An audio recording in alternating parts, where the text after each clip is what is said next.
रजब के महीने की फ़जीलत बेशुमार है, लेकिन इस महीने को जो रफ़त व बुलंदी, फ़जीलत व बरतरी हासिल है वो इसलिए कि इसी मुबारक महीने की 27वीं शब में अल्लाह ताला ने हुज़ूर सल्लल्लाहु अलैहि वसल्लम को मेराज अता फरमाई।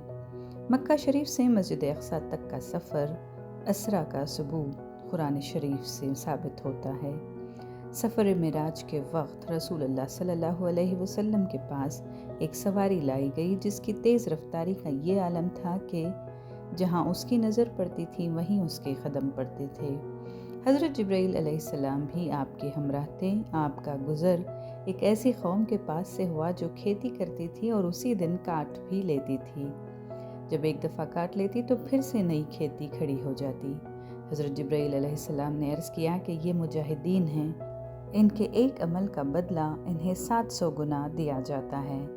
सफ़र मेराज में अल्लाह ने आपकी उम्मत को जिस बेश बहा नेमत से नवाजा वो नमाज की नेमत है। नमाज महज एक फ़र्ज़ की अदायगी नहीं है कि इसको बस यूं ही अदा कर दिया जाए। आप सल्लल्लाहु अलैहि वसल्लम ने फरमाया, नमाज भी मोमिन की मेराज है।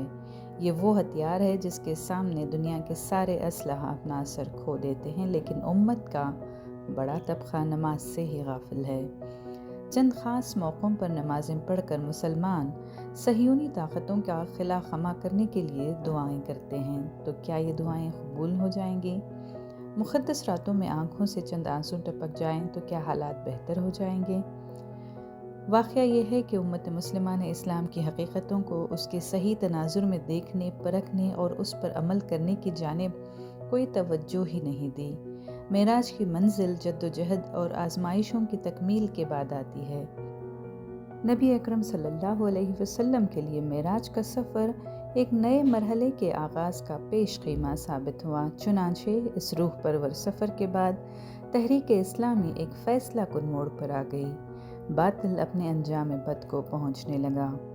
मेराजुन नबी के बाद ही हिजरत का मरहला भी आया। सफ़र मेराज के बाद ग़ज़वात का दौर भी शुरू हुआ। नबी अकरम सल्लल्लाहु अलैहि वसल्लम ने बनफ्स नफीस 27 ग़ज़वात में हिस्सा लिया। आज के दौर का अलमिया ये है कि हम उस शख्स को अल्लाह वाला समझने लगते हैं जो दुनिया के हंगामों से दूर और अपनी दुनिया में मगन रहे। लेकिन इस्लाम मुराक़बा और मुजाहिदा दोनों का हसीन इम्तिज़ाज है।